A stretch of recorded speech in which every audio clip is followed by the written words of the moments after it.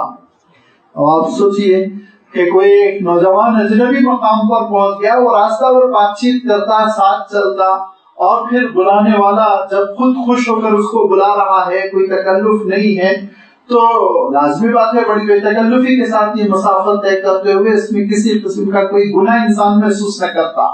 لیکن یہ نبوی شان تھی.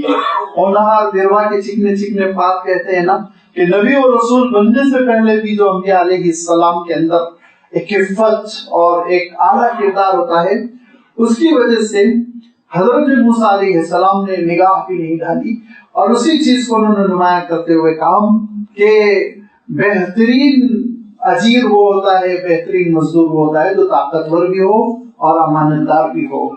لیکن ان کا یہ جملہ حضرت شعیب علیہ السلام ٹال گئے کہ یہ میری بیٹی حیا کی وجہ سے نہیں کہہ رہی ہے، ورنہ ان کا اشارہ کسی اور طرف ہے.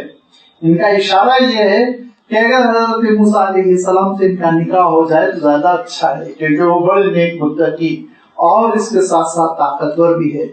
لہذا اس طرح سے اشارے کے ذریعے سے بڑوں کو بات سمجھا دینا، اس میں بھی کوئی حرج نہیں ہے. نکاح کے معاملے میں ہمارے یہاں ہندوستان میں بہت ساری ایسی رسمیں ہیں جن کا تعلق اسلام سے نہیں ہے. انہی رسموں میں کیا ہے، مثلا حضور اکرم صلی اللہ علیہ وسلم ارشاد فرمایا کرتے تھے کہ جو نیت کر چکا ہے نکاح کرنے کی، ایسا نوجوان یا ایسا شخص جو نکاح کرنے کی نیت کر چکا ہے تو وہ اپنے ہونے والی دلہن کو، اپنی ہونے والی بیوی کو ایک نظر دیکھ سکتا ہے، کوئی حرج نہیں. متعدد احادیث ہے جس میں حضور اکرم صلی اللہ علیہ وسلم نے اشارہ دیا ہے، یا اشارہ کیوں صاف حکم ارشاد فرمایا کہ دیکھ لیا کرو تاکہ فیوچر میں مستقبل میں زندگی گزارنی ہے. لیکن لازمی بات ہے آج ہمارے ماحول میں وہ بہت معیوب بات سمجھی جاتی ہے اور اس کی وجہ سے بسا اوقات بعد میں چل کے اختلافات پیدا ہوتے ہیں. لہذا نکاح کے موقع پہ بہت ساری ایسی چیزیں ہیں جو ہمارے یہاں رسم و رواج کی وجہ سے غلط روش پر چل پڑی ہیں، حالانکہ اسلام کا ان سے کوئی تعلق نہیں. انہی میں ایک یہ ہے کہ خواتین کا مشورہ، خواتین کو پسند ہے کہ نہیں ہے. جس لڑکی سے نکاح ہو رہا ہے وہ اپنے شوہر کے طور پر، لائف پارٹنر کے طور پر قبول بھی کرے گی کہ نہیں کرے گی، ساری زندگی اس کو گزر اوقات کرنا ہے، اس سلسلے میں بڑے والدین وغیرہ اگر لڑکی سے مشورہ لے کوئی حرج نہیں ہے. یہ اسلامی تعلیمات کے خلاف نہیں ہے بلکہ عین اسلامی تعلیمات کے مطابق ہے. ہاں اس میں کوئی شک نہیں کہ بے حیائی نہیں ہونی چاہیے، اس میں کوئی شک نہیں بے پردگی نہیں ہونی چاہیے، اس میں کوئی شک نہیں کہ اتنی بھی آزادی نہ دے دی جائے کہ نکاح ہونے سے پہلے دونوں گھوم رہے ہیں، اور آج کل تو اللہ تعالیٰ معاف فرمائے گھنٹوں فونوں پہ بات کر رہے ہیں، اور آپ حیرت کریں گے وہ گھنٹوں فونوں پہ بات کرنے کی وجہ سے ایسی ایسی غلط فہمیاں ہو رہی ہیں کہ بسا اوقات نکاح سے 1-2 دن پہلے بھی شادی کینسل ہو رہی ہے، 1-2 دن پہلے بھی شادی کینسل ہو رہی ہے، کیوں؟ جملوں کو سمجھنے میں ایک یعنی اختلاف ہو جاتا ہے اور غلط مفہوم لے لیا جاتا ہے، لہذا یہ ساری چیزیں بھی ناپسندیدہ ہے۔ اسلام نے کبھی بے حیائی کو پسند نہیں کیا، لیکن پاکیزہ صاف نظافت کے حدود میں اسلام نے اچھی معاشرتی زندگی، آپسی مشوروں کو بھی اہمیت دی۔ اگر اللہ تعالیٰ چاہتا تو یہ ان خاتون کا، ان صاحبزادی کا یہ جملہ یہاں بیان نہیں فرماتا، کیا ضرورت ہے؟ جب قرآن پاک میں اللہ تعالیٰ بیان کر رہا ہے تو اس کی اہمیت یاد رکھیے۔ کتنے مسائل ہیں جو مفسرین نے ان آیتوں سے نکالے، فقہی مسائل، معاملات کے ان آیتوں سے استنباط کیے، اگرچہ کہ یہ قصہ ہے، واقعہ ہے، لیکن جو سبق مل رہا ہے وہ اس پر ہم کو توجہ دینی ہے۔ لہذا قالت احداہما، ان دونوں میں سے ایک نے کہا، وہ کون ہے؟ ایک تمام مفسرین کہتے ہیں وہ چھوٹی صاحبزادی تھی جن کا نام تھا صفورہ، جو بعد میں حضرت موسیٰ علیہ السلام کے نکاح میں آئی، حضرت موسیٰ علیہ السلام کی اہلیہ بنی۔ وہ حضرت صفورہ کہتی ہیں کہ ابا ان کو آپ رکھ لیجئے اجرت پر، ان کو آپ کام پر لگا دیجئے کیونکہ یہ بڑے طاقتور بھی امانت دار بھی ہیں۔ تو حضرت شعیب نے پوچھا کہ کیسے تم نے رائے قائم کری؟ انہوں نے رائے بھی بتا دی کہ طاقتور اس لیے ہے کہ 2 چرواہے جو 2 نکال رہے تھے اس کو تنے تنہا، 10 چرواہے جو کور رکھ رہے تھے اس کو تنے تنہا ہٹایا، اور امانت داری یہ ہے کہ نگاہوں پر جب اتنا کنٹرول ہے، خیالات پر اتنا جب قابو ہے تو لازمی بات ہے معاملات میں تو یہ بہت اعلیٰ درجے کے ثابت ہوں گے۔ حضرت شعیب کے دل کو یہ بات لگی، بہت پسند آئی کہ بڑی سمجھداری کی انہوں نے بات کی۔ لہذا حضرت موسیٰ علیہ السلام سے جب حضرت موسیٰ علیہ السلام نے آرام کر لیا، 2-4 دن گزر گئے، تو حضرت شعیب کہتے ہیں قال انی اريد ان انکحک احدى ابنتي هاتین علی ان تاجرنی 8 حجج۔ اب حضرت شعیب بات کر رہے ہیں تو اشاروں میں نہیں کر رہے ہیں، اب اشاروں میں نہیں، اب معاملات ہے، لہذا معاملات بہت صاف ستھرے الفاظ میں ہونی چاہیے۔ کیا کہا؟ انی اريد، میں چاہتا ہوں، ان انکحک، میں تمہارا نکاح کر دوں۔ یہ نہیں کہا میں چاہتا ہوں کہ ہماری تمہاری رشتہ داری قائم ہو جائے، تمہارا ذرا قیام طویل ہو جائے، یہاں رہنے کو تم پسند کر لو۔ اب اس کے آرے نہیں، اب حقیقت معاملات میں الفاظ صاف ہونے چاہیے۔ معاملات میں آپ کیا معاملہ کر رہے ہیں وہ لفظ صاف ہو، آپ کب تک کے لیے معاملہ کر رہے ہیں وہ لفظ صاف ہو، جتنی سارے الفاظ آ رہے ہیں وہ ٹو دا پوائنٹ ہونے چاہیے۔ کیا کہا؟ میں چاہتا ہوں کہ تم سے نکاح کر دوں احدى ابنتي هاتین، میری ان 2 بیٹیوں میں سے کسی ایک کا، اس بنیاد پر، اعلی اس شرط پر کہ تأجرنی 8 حجج، کہ تم بعوض میرے پاس 8 سال مزدوری کرو گے۔ یہ شرط ہے، تم کو منظور ہے؟ ٹھیک ہے، نہیں منظور ہے کوئی حرج نہیں، 8 سال تم کو عوض پر اجر ملے گا، اجرت ملے گی، مزدوری ملے گی، لیکن 8 سال تم کو 8 حجج، 8 سال تم کو یہاں قیام کرنا ہوگا۔ اور یہ تو شرط ہے، اس میں ہم کمپرومائز نہیں کریں گے، 8 سال سے پہلے ہم نہیں جانے دیں گے۔ فَإِنْ أَتْمَمْتَ 10 فَمِنْ عِنْدِكَ، لیکن اگر 10 سال ٹھہر جاؤ گے تو یہ آپ کی ذرا نوازی کرم فرمائی ہوگی، اچھا ہوگا، گزارش ہے، اور 2 سال کی گزارش ہے، لیکن 8 سال کم سے کم رہنا ہے۔ لہذا کہا فَإِنْ أَتْمَمْتَ، اگر تم اس مدت کو مکمل کر دو 10 سالوں میں، فَمِنْ عِنْدِكَ، یہ آپ کی جانب سے ہوگا، یہ آپ کی جانب سے ہوگا، یہ آپ کی جانب سے ایک خیر خواہی ہوگی۔ وَمَا أُرِيدُ أَنْ أَشُقَّ عَلَيْكَ، اور میں یہ نہیں چاہتا کہ 10 سال کی شرط لگا کر آپ پر مصیبت کر دوں، نہیں، میں گرانی نہیں چاہتا ہوں، آپ کو امتحان میں نہیں ڈالنا چاہتا ہوں، اور آپ دیکھو گے ستجدنی انشاءاللہ من الصالحین، مجھے معاملات میں بہت نیک پاؤ گے، بڑا اچھا پاؤ گے، معاملات میں آپ مجھے بہت صاف ستھرا پائیں گے، اور مجھے نیکوکار پائیں گے، صالحین میں سے پائیں گے۔ تو حضرت موسیٰ علیہ السلام کو طمانینت بھی دے دی، اطمینان بھی دلایا کہ مجھ سے معاملات کرو گے تو خوش رہو گے، ایک بات۔ دوسری بات مدت بھی بتا دی، اور تیسری بات یہ کہ صاف صاف بتا دیا معاملہ یہ ہوگا کہ آپ نکاح کریں گے اور نکاح کرنے کے بعد میری صاحبزادی کے ساتھ آپ ازدواجی زندگی بسر کریں گے۔ حضرت موسیٰ علیہ السلام کو یہ رائے بہت اچھی لگی، کیونکہ حضرت موسیٰ علیہ السلام جانتے تھے کہ 2-4 سالوں میں واپس جانا مصر یہ ممکن نہیں ہے، اس میں مشکل ہوگی، لہذا حضرت موسیٰ علیہ السلام نے کہا قال ذلک بینی و بینک، یہ معاہدہ میرے اور آپ کے درمیان قرار پایا، اور ایما الاجلین ان دونوں مدتوں میں سے 8 سال یا 10 سال قضیت فلا عدوان علیہ، یہ دونوں مدتوں سے جو بھی مدت میں اختیار کروں مجھ پہ کوئی حرج نہیں ہو، یا تو میں 8 رہوں یا 10 رہوں، لیکن بہرحال میں جو بھی مدت رہوں وہ میرے اختیار میں رہے گا۔ واللہ علی ما نقول وکیل، اب ہم جو کچھ کہہ رہے ہیں اس میں کوئی وکیل وغیرہ تو نہیں، صرف اللہ کے، اللہ گواہ ہے، اللہ شاہد ہے، اور اللہ کی نگرانی میں ہم جو کچھ طے کر رہے ہیں وہ ہم طے کر لیں۔ حضرت موسیٰ علیہ السلام کا نکاح ہو گیا۔ اب حضرت موسیٰ علیہ السلام کا نکاح ہوا تو حضرت موسیٰ علیہ السلام جب ان بکریوں کو چراتے تھے تو اس میں اللہ تعالیٰ نے بڑی برکت دے رکھی تھی بتاتے ہیں، اور بہت ہی حضرت شعیب علیہ السلام کی بکریوں میں اضافہ ہوا، اور اس کی وجہ سے حالات بہت بدل گئے۔ حضرت شعیب علیہ السلام کی آمدنی بڑھی اور گھر کے حالات بہت اچھے ہو گئے۔ حضرت موسیٰ علیہ السلام نے بہت ہی خیال رکھتے ہوئے وہاں پہ زندگی بسر کی، یہاں تک کہ 10 سال ہو گئے۔ 10 کیوں ہو گئے؟